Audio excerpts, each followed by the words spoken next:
बड़ों को प्रणाम, छोटों को स्नेह और आशीष। मैं हूँ राजेश त्रिपाठी। स्वागत है आपका मेरे चैनल धर्म दर्पण में हम आज आपको भारत में भी राम के होने के जो अकाट्य प्रमाण हैं उस पर एक वीडियो दिखाने जा रहे हैं। शीर्षक है, देश में अब भी हैं राम के होने के अकाट्य प्रमाण। हमारे देश में कुछ लोगों को प्रमाण मांगने की आदत है, जिन्हें अपनी 4 पीढ़ियों का पता नहीं, हुए त्रेता में हुए राम के प्रमाण मांगते हैं। कुछ लोगों ने तो सुप्रीम कोर्ट में हलफनामा तक दे डाला था कि राम कभी हुए नहीं, यह काल्पनिक चरित्र है। जैसे राम के काल्पनिक होने के वे कोई ठोस प्रमाण नहीं दे सके। उन्होंने राम सेतु को भी बालू के जमने से बना कहा था और यह भी कहा था कि ये राम सेतु है, इसका कोई प्रमाण नहीं। नासा के वैज्ञानिकों ने राम सेतु की जांच की। उन्होंने उसमें उपयुक्त पत्थरों की कार्बन डेटिंग की और उससे वही वक्त निकला जब राम की सेना के भालू बंदरों ने दूर दूर से पत्थर लाकर सेतु बनाया था। नासा के वैज्ञानिकों ने निष्कर्ष निकाला, ये मनुष्यों द्वारा बनाया पुल है, ये लॉर्ड राम के वक्त का बना है। सभी अवतारों की जन्म धरा पर उनके कार्यों का विवरण धर्म ग्रंथों वेदों में है। वर्षों चले राम जन्मभूमि विवाद का निपटारा भी तब हो पाया जब तुलसी पीठाधीश्वर चित्रकूट के रामभद्राचार्य महाराज ने सुप्रीम कोर्ट में ऋग्वेद की जेमिनीय संहिता में उल्लिखित राम जन्मभूमि स्थल के बारे में जानकारी दी। जज ने जेमिनी संहिता मंगाई। रामभद्राचार्य जी ने जो पृष्ठ बताया वो खोलकर पढ़ा गया तो उनकी बताई बात सही साबित हो गई और फैसला राम लला विराजमान के पक्ष में गया। हमने अपने एक पिछले वीडियो में श्रीलंका में पाए गए राम के प्रमाणों का वर्णन किया था। अब हम देश में राम के होने के अकाट्य प्रमाण बताने जा रहे हैं। इसमें हम राम वनगमन पथ का भी जिक्र करेंगे।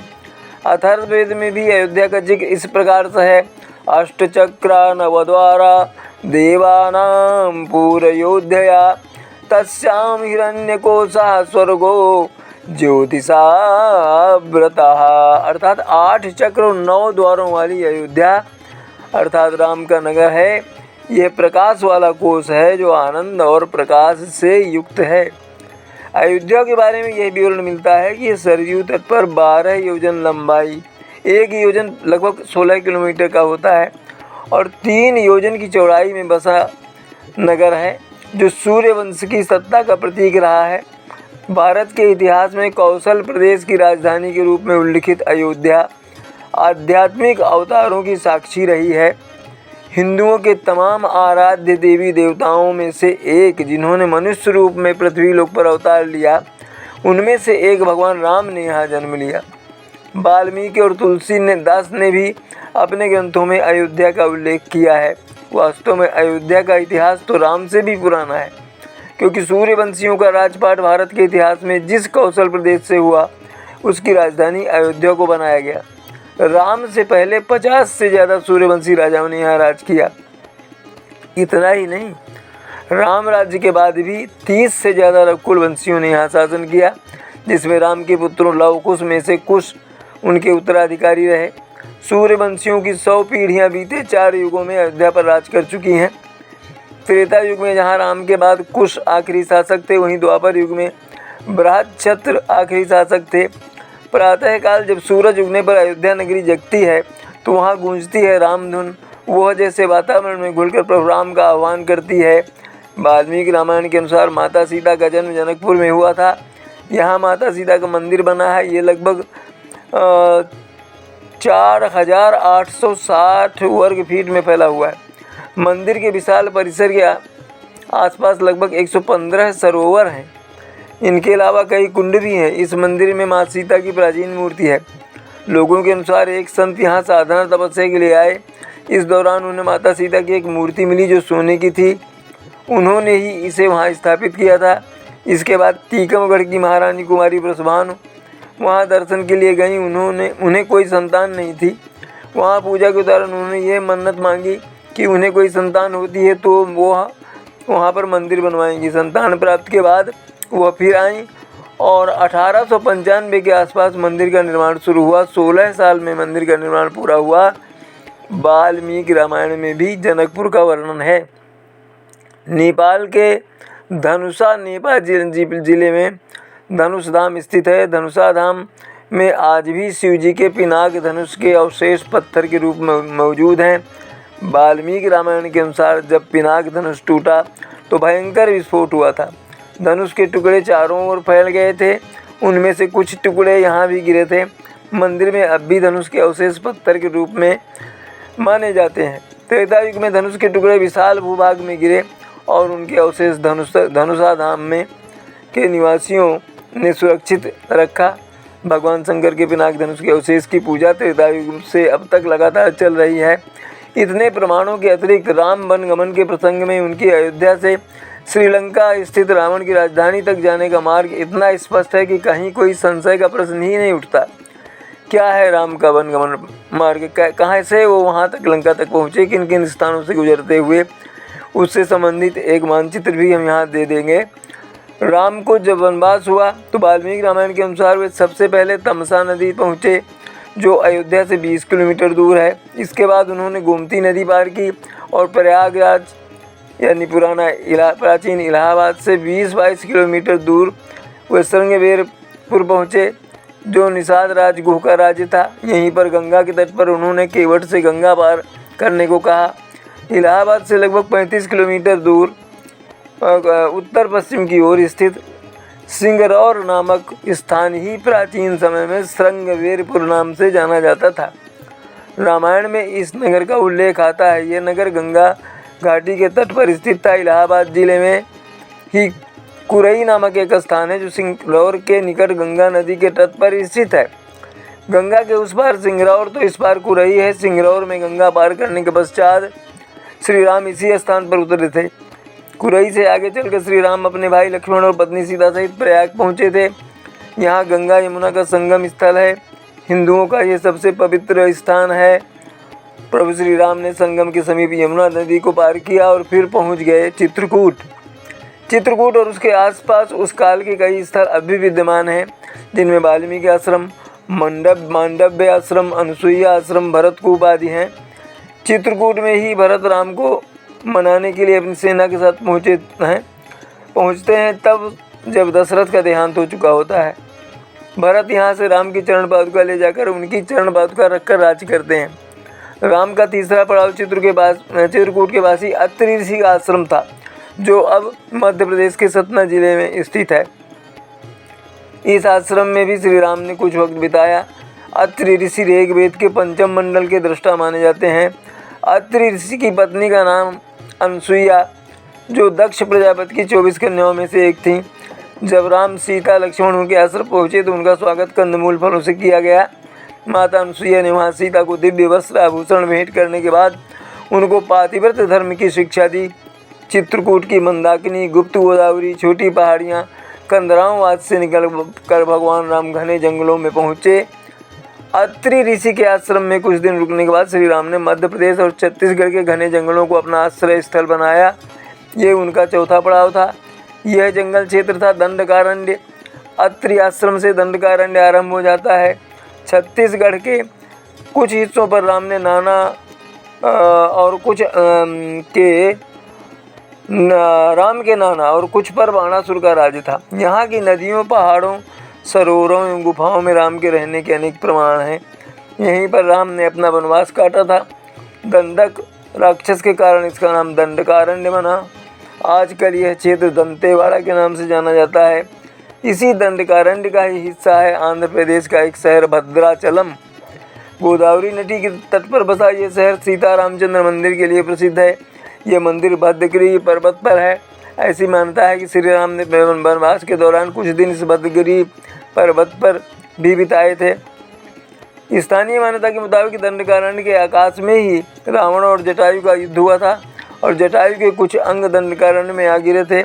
ऐसा माना जाता है कि दुनिया भर में सिर्फ यहीं पर जटायु का एकमात्र मंदिर है जिसे लेपाक्षी मंदिर कहते हैं। जटायु नेचर पार्क केरल के कोल्लम जिले के चदयामंगलम गांव में स्थित है जो 65 एकड़ में फैला हुआ है। जटायु पक्षी की मूर्ति 200 फीट लंबी, 150 फीट चौड़ी, 70 फीट ऊंची है। ये भारत में सबसे बड़ी मूर्तियों में से एक है। साथ ही दुनिया का सबसे बड़ा पक्षी स्टैचू भी है। मूर्ति उस स्थान पर विराजमान है जहाँ रावण से युद्ध करते करते जटायु ने अंतिम सांस ली।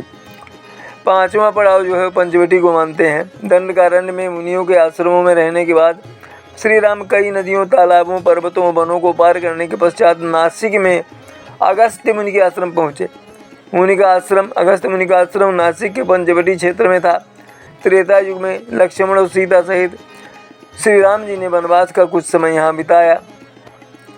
नासिक क्षेत्र में शूर्पणखा, मारीच और खर व दूषण के वध के बाद ही रावण ने सीता का हरण किया और जटायु का भी वध किया, जिसकी स्मृति नासिक से 56 किलोमीटर दूर ताकेड़ गांव में सर्वतीर्थ नामक स्थान पर संरक्षित है। यह प्रभु राम के वनवास का 6वां पड़ाव था। पंचवटी से ही रावण साधु का कपट वेश धर सीता को हर ले गया था। इसके बाद राम सर्वतीर्थ पहुँचे जहाँ जटायु का वध हुआ था। वह स्थान सीता की खोज का प्रथम स्थान था। घायल पड़े जटायु से उन्हें पता चला कि सीता को लंका का राजा रावण हर ले गया है। उसके बाद श्री राम लक्ष्मण तुंगभद्रा तथा कावेरी नदियों के क्षेत्र में पहुंच गए। वहां कई स्थानों पर उन्होंने सीता की खोज की। सीता की खोज में भटकते हुए राम लक्ष्मण माता सबरी के आश्रम पहुंचे। यह वनवास का उनका 8वां पड़ाव था। तुंगभद्र और कावेरी नदी को पार करते हुए राम लक्ष्मण चले। सीता की खोज में जटायु और कबंध से मिलने के पश्चात वे ऋष्यमूर्ख पर्वत पहुँचे। रास्ते में वे पंपा नदी के पास सबरी आश्रम भी गए। यह आजकल केरल में स्थित है। सबरी जाति से भीलनी थी और उसका नाम था सरमणा। केरल का प्रसिद्ध सबरी मलय मंदिर तीर्थ इसी नदी के तट पर स्थित है। मलय पर्वत और चंदन वनों को पार करते हुए प्रभु राम और लक्ष्मण ऋषिमुख पर्वत की ओर बढ़े। वहाँ उन्होंने हनुमान और सुग्रीव से भेंट की। सीता के आभूषणों को देखा और पहचाना। सुग्रीव के कहने पर श्री राम ने बाली का वध किया। ऋषिमुख पर्वत तथा किष्किंधा नगर कर्नाटक के हम्पी जिला बेल्लारी में स्थित है। यहाँ भगवान राम के वनवास का 9वां पड़ाव था। हनुमान और सुग्रीव से मिलने के बाद श्री राम ने अपनी सेना का गठन किया और लंका की ओर चल पड़े। मलय पर्वत, चंदन वन, अनेक नदियों, झरनों और वन वाटिकाओं को पार करके राम और उनकी सेना ने समुद्र की ओर प्रस्थान किया। श्री राम ने पहले अपनी सेना को कोटिकरई में एकत्रित किया। सुग्रीव अपने भाई बाली से डरकर जिस कंदरा में रहता था उसे सुग्रीव गुफा के नाम से जाना जाता है। यह ऋषिमुख पर्वत पर स्थित है।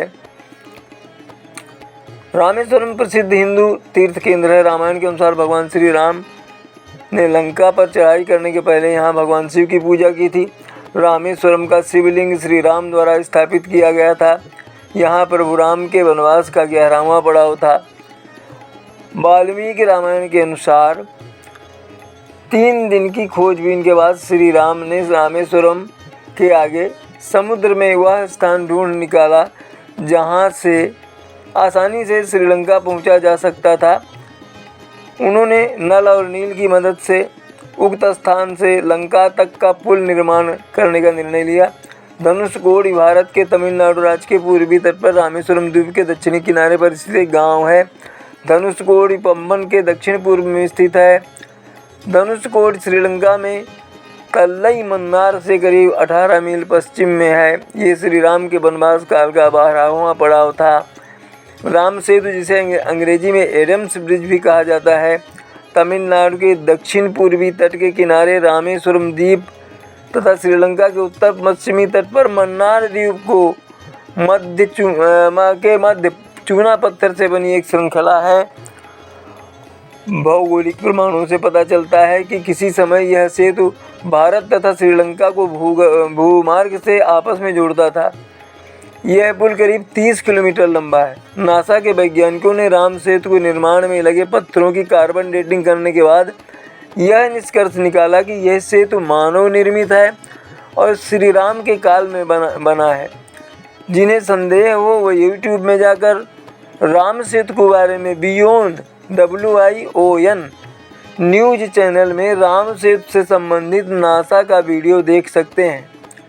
अब राम गमन पथ की महत्वाकांक्षी परियोजना पर आते हैं, जो 33 किलोमीटर लंबी होगी। अयोध्या से चित्रकूट तक पहले इसकी लंबाई 177 किलोमीटर थी, जो बढ़कर 210 किलोमीटर हो गई। इसमें लगभग 250 करोड़ रुपए अतिरिक्त खर्च होंगे। महाकुंभ 2025 के पहले परियोजना को पूरा करने की तैयारी है। राम वनगमन पथ की कुछ विशेष बातें इस प्रकार हैं। 177 किलोमीटर से बढ़कर 210 किलोमीटर का हुआ अयोध्या से चित्रकूट की परियोजना वनगमन मार्ग अयोध्या से शुरू होकर सुल्तानपुर, प्रतापगढ़, श्रृंगबेरपुर, मंझनपुर, राजापुर होते हुए चित्रकूट तक जाएगा। कुल 200 किलोमीटर का सफ़र तय करते हुए चित्रकूट धाम को रामनगरी से जोड़ने की योजना है। पहले प्रस्ताव में 160 किलोमीटर और अब 210 किलोमीटर दूरी की परियोजना का पहला प्रस्ताव बना था, तब इसकी दूरी 160 किलोमीटर थी। दूसरी बार सर्वे में दूरी बढ़कर 177 किलोमीटर हुई। तीसरे सर्वे में इसकी दूरी 210 किलोमीटर तय हुई। पहले इसकी लागत 3,300 करोड़ रुपए थी, जो बढ़कर 4,300 करोड़ रुपए हो गई है। अब इस पर 4,550 करोड़ रुपए खर्च होंगे। लोक निर्माण विभाग NH खंड के अधिकारियों का कहना है कि अब वनगमन पथ का अंतिम कार्य शुरू हुआ है। पथ पर तमाम नदी और नाले हैं, ऐसे में घुमाव होने पर दूरी बढ़ी है। इसके अलावा 2 बाईपास और 2 रिंग रोड का निर्माण होना है। वहीं चित्रकूट में कामतानाथ पर्वत के पास भी कुछ दूरी बढ़ाई गई है। अयोध्या से सुल्तानपुर होते हुए प्रतापगढ़ के गोड़े गांव तक का काम हो चुका है। प्रतापगढ़ के मोहनगंज से 6 चरण में परियोजना का काम पूरा होगा। पहला चरण मोहनगंज, जेठवाड़ा और अवतारपुर 35 किलोमीटर तक का है। इस पर कुल 265 करोड़ खर्च होंगे। दूसरा चरण अवतारपुर से प्रयागराज के सिंगरौर उपरहार 14 किलोमीटर तक 698 करोड़ रुपए से बनेगा। तीसरा चरण सिंगरौर से बरनपुर, कादीपुरी, चौली, गंगाबर, श्रृंगबेरपुर के पास पुल का निर्माण सहित 26 किलोमीटर का है। इस पर 1,157 करोड़ रुपए खर्च होंगे। चौथा चरण बरनपुर कादीपुर से कौशाम्बी के रामपुरिया, उवल, यमुना पर महेवा घाट के पास पुल निर्माण समेत 38 किलोमीटर का है। इस पर 1,142 करोड़ रुपए की लागत आने का अनुमान है। पांचवा चरण रामपुरिया से करबी तक 45 किलोमीटर का है। अंतिम चरण करबी से चित्रकूट के कामतानाथ धाम तक है। छत्तीसगढ़ में वह स्थान जहां से गुजरे थे श्री राम। अयोध्या के बाद छत्तीसगढ़ में भी श्री राम वनगमन पथ का काम शुरू हो गया है। भगवान राम ने अपने वनवास के दौरान काफ़ी समय छत्तीसगढ़ में गुजारा। कई ऐसे स्थान मिल जाएंगे जिन्हें भगवान राम से जोड़कर देखा जाता है। राम वनगमन पथ में इन सभी स्थानों को जोड़ने का प्रयास सरकार कर रही है। रामायण के मुताबिक भगवान राम ने वनवास का काफ़ी समय छत्तीसगढ़ में बिताया। छत्तीसगढ़ का बड़ा हिस्सा ही प्राचीन समय का दंडकारण्य वन माना जाता है। छत्तीसगढ़ के कोरिया जिले में सुकमा तक बन रहे राम वनगमन पथ में कदम कदम पर भगवान श्री राम के दर्शन होंगे। राम वनगमन पथ की कुल लंबाई लगभग 2,260 किलोमीटर है। इन रास्तों पर किनारे में जगह जगह सूचना पट्ट होंगे। श्री राम के वनवास से जुड़ी कथाएं देखने को सुनने को मिलेंगी। इन रास्तों पर कई तरह के पेड़ लगाए जा रहे हैं। ये पेड़ ऐसे होंगे जो भगवान राम के वनवास काल की स्मृति को ताज़ा कर देंगे। राम के वनवास काल से संबंधित 75 स्थानों को चिन्हित कर उन्हें नए पर्यटन परिपथ के रूप में आपस में जोड़ा जा रहा है। पहले चरण में उत्तर छत्तीसगढ़ में स्थित कोरिया जिले के से लेकर दक्षिण के सुकमा जिले तक 9 स्थानों का सौंदर्यीकरण तथा विकास किया जा रहा है। ये सभी स्थान पहले ही प्राकृतिक दृश्यों से भरपूर हैं। वृक्षारोपण के जरिए अब इन्हें और भी हरा भरा किया जा रहा है। सभी चुने गए पर्यटन तीर्थों पर सुगंधित फूलों वाली वाटिकाएं बनाई जाएंगी। राम वनगमन के 528 किलोमीटर मार्ग के दोनों किनारों पर लाखों पौधों का रोपण वन विभाग द्वारा चालू वर्ष के दौरान किया गया है। शुरुआत रायपुर के पास चंदखुरी के माता कौशल्या मंदिर से हो चुकी है। लगभग 1400 किलोमीटर सड़कों के दोनों ओर वृक्षारोपण है। राम का वनगमन पथ पर पहले चरण में 9 स्थानों का चयन किया गया है। इन स्थानों में राम के झंडे लगेंगे। बिजली के खंभे भी प्राचीन डिजाइन के होंगे। राम वनगमन पथ के प्रथम चरण के लिए 9 स्थान चिन्हित किए गए हैं। इनमें सीतामढ़ी, हरचौका कोरिया जिले में है, ये रामगढ़ अंबिकापुर जिले में है, शिवरी नारायण जांजगीर चांपा में है, ये तुरतुरिया बलौदा बाजार में है, चंदखुरी रायपुर में है, राजिम गरियाबंद में है, सिहावा ऋषि आश्रम धमतरी में है, जगदलपुर बस्तर और राम सुकमा में शामिल है। इसमें से चंद्रपुरी रायपुर में कार्य शुरू हो चुका है, जहां लगभग 30% से ज़्यादा काम पूरा हो चुका है। वहीं शिवरी नारायण के साथ राजिम और तुरतुरिया में भी काम जारी है। पहले चरण में ये 8 स्थान विकसित होंगे। यह कोरिया जिले में है। राम के वनवास काल का पहला पड़ाव यही माना जाता है। ये नदी के किनारे स्थित है। सरगुजा जिले की रामगढ़ की पहाड़ी में 3 मुखों वाली सीता बेंगरा गुफा है। देश की सबसे पुरानी नाट्यशाला इसे कहा जाता है। वनवास काल में राम यहाँ पहुँचे थे। जांजगीर चांपा जिले के स्थान पर शिवरी नारायण नामक स्थान है, जहाँ रुककर भगवान राम ने सबरी के जूठे बेर खाए थे। यहाँ नर नारायण और सबरी का मंदिर भी है। बलौदा बाजार भाटापाड़ा जिले के तुरतुरिया नामक स्थान में है। ऐसी मान्यता है कि महर्षि वाल्मीकि का आश्रम यही था। तुरतुरिया ही लवकुश की जन्मस्थली थी। बलभद्री नाले का पानी चट्टानों के बीच से निकलता है, इसलिए तुरतुर की ध्वनि उससे निकलती है, जिससे इसका नाम तुरतुरिया नाम पड़ा। धमतरी जिले के सिहावा की विभिन्न पहाड़ियों में मुचकुंद आश्रम, अगस्त्य आश्रम, अंगिरा आश्रम, श्रृंगीर ऋषि, कंकर ऋषि आश्रम, सरभंग ऋषि आश्रम एवं गौतम ऋषि आश्रम आदि ऋषियों के आश्रम है। राम ने दंडकारण्य के आश्रम में ऋषियों से भेंट कर कुछ समय व्यतीत किया था। वनवास काल में राम जगदलपुर क्षेत्र से गुजरे थे, क्योंकि यहाँ से चित्रकूट का रास्ता जाता है। राम वनगमन मार्ग के लिए जमीन अधिग्रहण की प्रक्रिया शुरू हो गई है। मर्यादा पुरुषोत्तम भगवान राम की जन्मस्थली अयोध्या में भव्य मंदिर का निर्माण शुरू हो गया है। इसी के साथ ही भगवान राम के वनगमन मार्ग के निर्माण के लिए भी काम शुरू हो गया है। प्रदेश सरकार तो अयोध्या से चित्रकूट तक ही मार्ग बनाएगी। केंद्र सरकार का प्रयास है कि श्रीलंका तक इसे ले जाया जाएगा। लोक निर्माण विभाग के अधिकारियों के अनुसार 2 साल में राम वनगमन पथ का कार्य पूरा कर लिया जाएगा। भगवान राम वन जाते समय श्रृंगेरपुर में गंगा पार करके कौशाम्बी के कुरई घाट पहुँचे थे। अब वहाँ जो पुल बनाया जाएगा वो कुरई गांव के उत्तर में नदी किनारे मोहिद्दीनपुर गौस के क्षेत्र में गिरेगा। फिर वहाँ से राम वनगमन शुरू होकर गंगा किनारे किनारे आदमपुर, नादिर अली, बसेड़ी, कछार, बसेड़ी, उपरहार, पट्टी, नरवर, इब्राहिमपुर, नवगीरा, पलहाना, उपरहार, धन्नी, सकाढ़ा, उपरहार, सैंता से होते हुए असदुल्लापुर रोही में हाईवे पर यह मार्ग मिल जाएगा। वाल्मीकि रामायण के प्रभूत प्राचीनतम ऐतिहासिक संदर्भ वैदिक साहित्य में सुरक्षित हैं। ऋग्वेद से लेकर उपनिषदों तक रामकथा के पात्रों की सूचना मिलती है। इसकी पुष्टि रामायण, महाभारत, पुराण एवं तमाम इतिहास ग्रंथों से होती है। महर्षि वाल्मीकि रामायण वेद सम्मत ही हैं। गोस्वामी तुलसीदास जी ने अनेक स्थानों पर मानस को श्रुति सम्मत कहा है। भगवान श्री राम की वंश परंपरा के पूर्व पुरुष इक्ष्वाकु का नाम ऋग्वेद में प्राप्त होता है। ऋग्वेद में कहा गया है कि जिसकी सेवा में धन युक्त एवं प्रतापी इक्ष्वाकु की अभिवृद्धि होती है, यह कहकर श्रेष्ठ महाराज इक्ष्वाकु का स्मरण किया गया है। अथर्ववेद में भी इक्ष्वाकु का नाम आया है।